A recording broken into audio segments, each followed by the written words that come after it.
me right now, alright. I hate this shirt. I'm gonna make that note. I'm putting that in the video.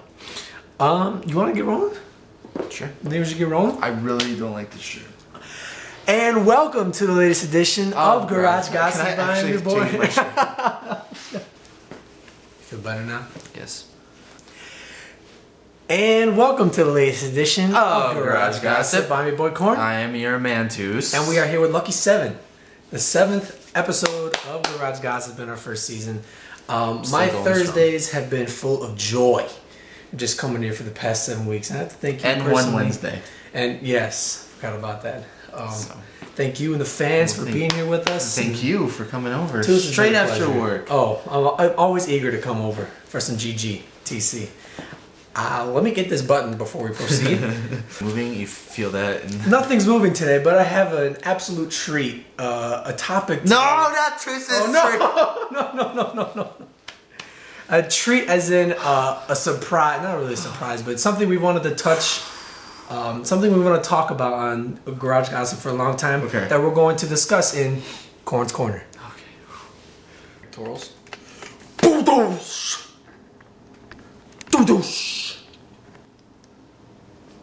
Hello and welcome to Corn's Corner, where I am in the corner here and I am Corn.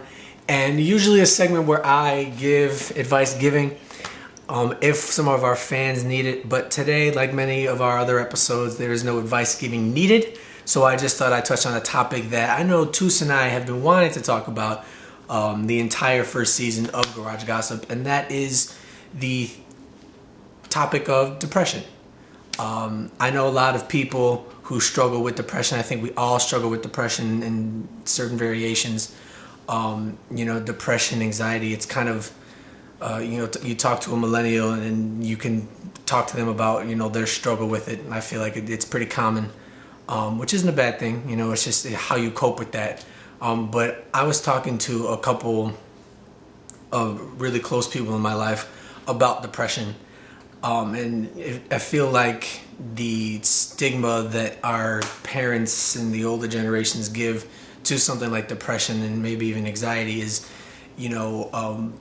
why don't you just get over it? You hear that term a lot, like, why don't you just get over your depression? Why don't you just do this and make it better? And I don't think it's like an equation like that depression is, where you can just kind of get over something like that. And I thought of an analogy that I think really works really well. And I know Toose and I wanted to do like a more in-depth topic of depression or talk. But I really just want to kind of get this out there and get feedback from people. But I think of depression like you're standing here and it's just raining on you. It's just raining on you, and there's a cloud over your head and it's sunny everywhere else, but it's just raining on you. And somebody else comes up to you and says, why is it raining just on you? And the answer to that question is going to be, I don't know. And that's what the answer to a lot of people with depression is. Why do you have depression? Why don't you just get over it? It's, I don't know. Because, there might be some factors that enhance that depression, but it's more about, it doesn't have to be drawn out by anything. It happens. So it's just raining on you. And that person might be trying to help by saying, asking why. And they're not really helping because it's still raining on you. But a second person comes along, and instead of asking why, or instead of trying to figure out why this cloud is just raining on you, they give you an umbrella. And the umbrella kind of symbolizes the tools you need to... The umbrella really symbolizes the tools that person needs to get over, or not get over, but deal with and cope with the depression. So maybe that person gives that other person the umbrella, teaches them how to open it up, stands underneath the umbrella with them while it's raining, because with depression, with anxiety and stuff like that, it's never gonna not be raining. It might be a light drizzle, might be a monsoon, but at least you have some shelter or a tool to combat that. And I really like that analogy, especially for people who really don't understand what depression is, really don't understand why people are dealing with depression. I think that's just, it's kind of a nice visual to give. If you're if you have somebody in your life who's struggling with depression, kind of look at it that way. That, stop asking why, stop asking, why you or how, and stop asking, and don't ask anything really. Just work with them. What do they need for you, and what do they need to do themselves to deal with that? I've been Corn, and this is my corner. So now it's time for Toose on a Tantrum, the second longest lasting segment on Garage Gossip behind Corn's Corner. So this is Toose on a Tantrum, and today's tantrum is brought to you by We have sponsors? school. Because of school. Okay. Because of what happened yesterday. So yesterday evening, I was sitting in class, and this is my special education class. And we are all put into groups right now, and we're giving presentations. And the presentations range between everything from behavioral disorder to the autism spectrum and anything else that could be a hindrance to a student's learning. So yesterday we had this group going, and they were doing it on the autism spectrum, and they touched upon Asperger's. And the reason why they picked Asperger's, that group, was because one of the members, her daughter has Asperger's. So it was really personal to her to do this topic. So during the presentation, usually in that class, the way it's set up, a lot of people are just sitting on their phones. They don't really care. Right. I don't mind. If you want to sit on your phone and not bother anyone else, that's totally cool. What isn't cool, that really bothered me, especially yesterday, was, so we are, in that class is a group of us that are in the same education program. And we pretty much share the same classes, so we all know each other pretty well. Mm-hmm. And so there's a group me with us in there. And so there were a group of maybe 5 or 6 of them out of us 9 or 10 that are in there, who were sitting on group me and sending each other messages back and forth, which, like I said, totally cool if you're going to keep it to yourself and not be a distraction. But yesterday, as she was talking about her daughter having Asperger's, I heard just snickering and laughing. And at first I thought wow, could these people actually be laughing at this woman for having a daughter with Asperger's? And then I came to realize they're not laughing at her, they're laughing between the messages they're exchanging. And then I figured, I don't know what's worse at that point. That they're being so rude and inconsiderate that they're annoyingly and rudely laughing out loud and snickering while they're giving a presentation, or would it be more rude to just laugh at her for having a child with Asperger's? Probably the former is worse, but yeah. I mean, I'm just putting it out there, it was so annoying, because at the end, after they gave their presentation, someone in that group said something about being adults, and I was like, yeah, maybe we should all try and be adults, really loudly, so the people next to me could hear, and I know a couple of them were offended by it. And at that point, I figured, whatever, let them be mad, because that's the one thing I hate in school is people who, if you don't care and you want to sit on your phone, I've said this already, just sit on your phone and just don't be a distraction. But if you're going to distract other people around you and be rude to your own classmates who are giving their presentation on a personal topic, then that's terrible. That's awful. You should feel ashamed of yourself. It's really offensive. Yeah, and it's one thing to do it in front of a teacher. The teachers get it all the time. But it's another thing to do it in front of a classmate. I feel like it's... there's a time and place for it.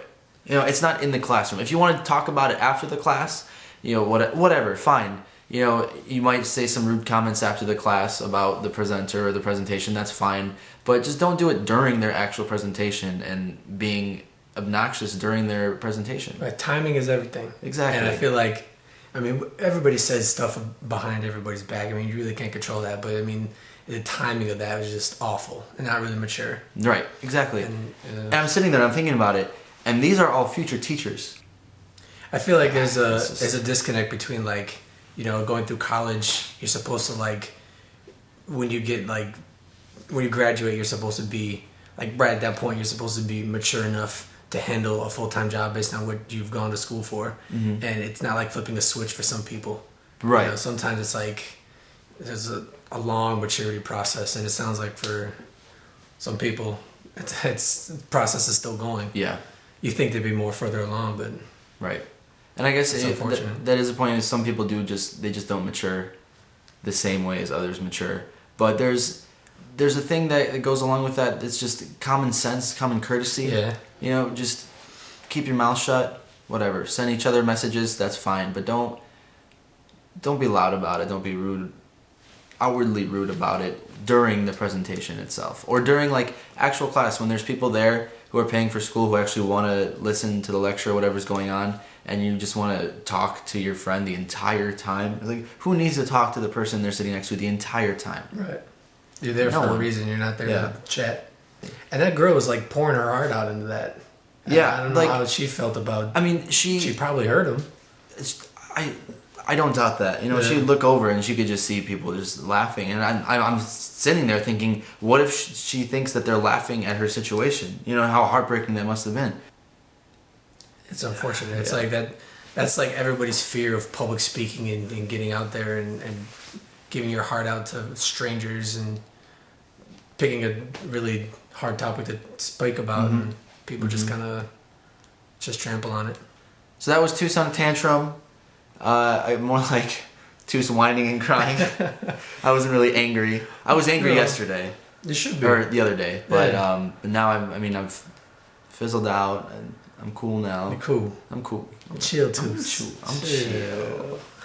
So that was Toose on a tantrum, and I think we are going into something else next. Okay, so no special guest today, but you still have the most specialistest guests in the world with you here today, Toose Corn. And we're going to do some segments here at the end of our garage gossip. I'm gonna switch it up a bit in place of the special Some guest. competitions, if you will. And the first one we're going to do is called Spelling bee. Spelling Bee. It's real creative, isn't it? Yeah, almost as creative as impressions and acting out. So what we're going to do for Spelling Bee is that we don't want to take too much time up in this segment, so we're just going to do 2 words each, and if we happen to tie after both, then we'll do a sudden death, tiebreaker word, and whoever misses first loses. So I'm going to give Corn a word to spell, and he's going to do his darndest to spell that correctly, and then Corn's going to reciprocate with a word of his own for me to spell. Little fact for the people watching at home.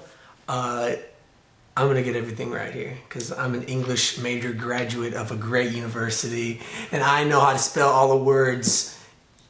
So this is why I did this, because of the Aha! English major thing. And I'm for gonna another I'm fun gonna- fact for the people at home, in middle school in 7th grade, I Oh. finished 3rd place in the Talk spelling bee. about And you know living who I the lost past. to? You know who I lost to? Who? 2 twins. So I basically lost to the same person twice. Well, let's see. If I'll you never can- forget that. All right. So Corn, Okay. word number 1 is sacrilegious. Ooh, you. Sacrilegious. All right, use it in a sentence. Your vile language is sacrilegious. Oh my God. SAC. Ooh. RELIGOUS. That's not right. Incorrect. Sacrilegious is spelled SACRILEGI. Oh, OUS. Yikes. I just went for the, straightforward. That's okay. So 1.2s. Interpolation. Interpolation. Yeah. Interpolation. IN. Do you know how to spell this? I do. Before? I Okay. do. INTERPOLATION. Interpolation. Did you get another point? You guys got it right? Yeah. Diarrhea. Ooh. DIA. Oh, shit. Oh, those years of school, mama. I let you down. DIR. No, whoa. Go back. You did say DIA first. DIA. I'm locking that in. Yep. Those are the first 3 Yeah. letters of that word. RH. Oh, I think there's 2 R's, but I'm going to go RHEA. DIARHEA. You can change it if you want to. Cool. Okay, well, no, I'm going to change it. DIARRHEA. Is that correct? You have to say the word. Diarrhea. To lock it in. That is correct. No! 2 R's. Let's go. I knew it, Toos. Okay, all right, here we go. Judgment. Judgment? You're gonna try and beat me with judgment. I am. Okay. Because I can never remember. Judgment. Corn. That's one I get tripped up on. Rendezvous. Rendezvous. Corn. Rendezvous. Rendezvous. Alright. Let's see how long I can go with that. Apropos. Apropos. Ooh. Apropos. A-P-P-R-O. No, A-P-P-R-O-P-R-O-T. Apropos. A-P-R-O-P-O-S. Oh. Well, that ended that streak real quick. I should have used apropos. I was close. It came down to the wire there. No, it didn't. It did. If you spelled it wrong, we would have went to a... Okay, that's... God, give me that at least. Diarrhea. So I'm gonna have diarrhea. of the mouth. So that was game 1 of this 2-game mini-series we're doing. And next up, I think we're going to do something called expressions. Not to be confused with impressions.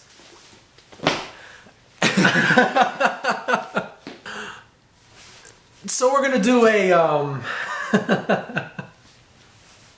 So we're going to do a little game here that we like to call expressions. This is a game for both of us, a little competition, if you will, to... So I can win again? Yep, let's just go with that. So this is a game where we're both going to have a neutral expression on our face the entire time.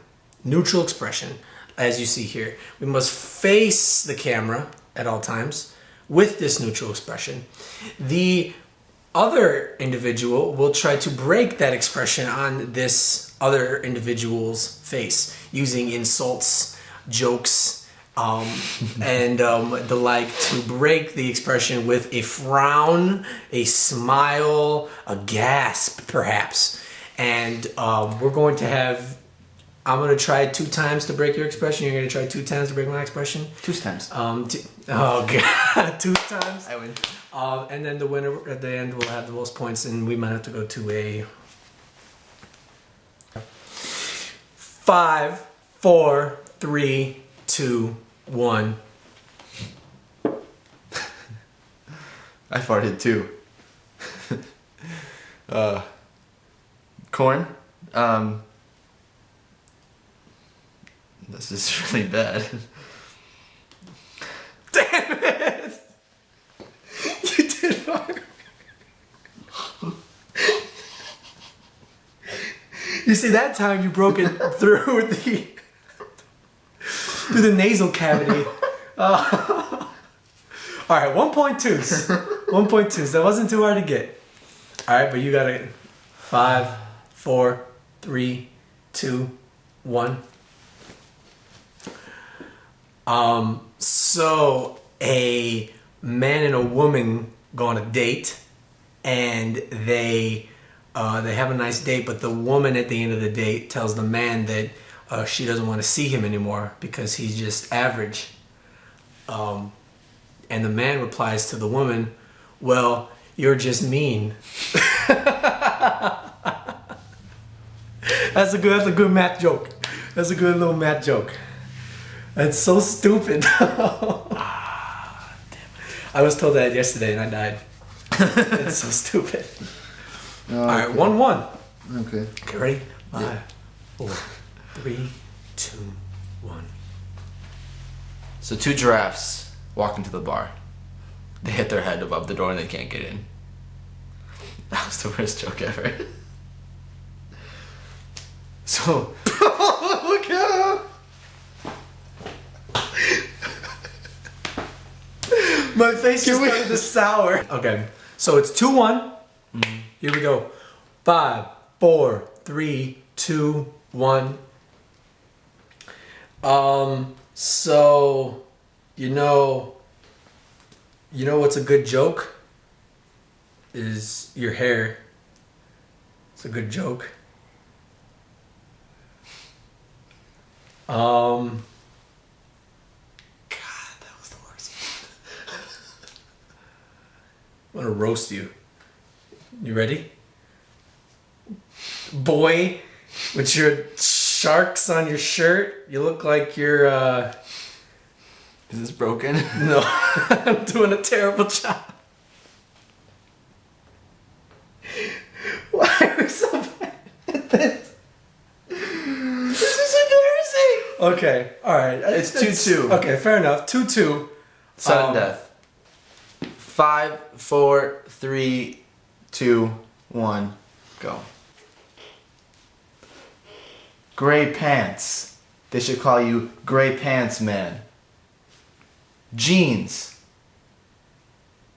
But not your jeans, man. Oh God!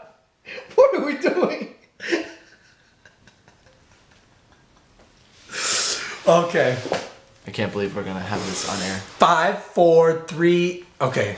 All right. Just relax. I'm not ready. I'm just jumping in again. I'm just jumping in. 5, 4, 3, 2, 1. Here's a classic.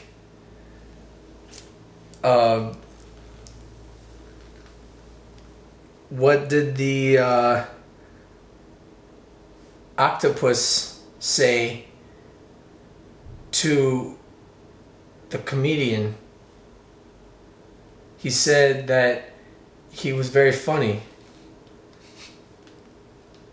Does it count? I hate you so much. I thought I was gonna end that with tentacles. I don't know how. This is just all wrong. Wow, well that was This rough. is just all wrong. That was rough. It was bad. Well, that wraps up the episode before the season finale. Yes, we said it. The season finale next week. Our Halloween special. Ooh, I got chills. You guys got spooky.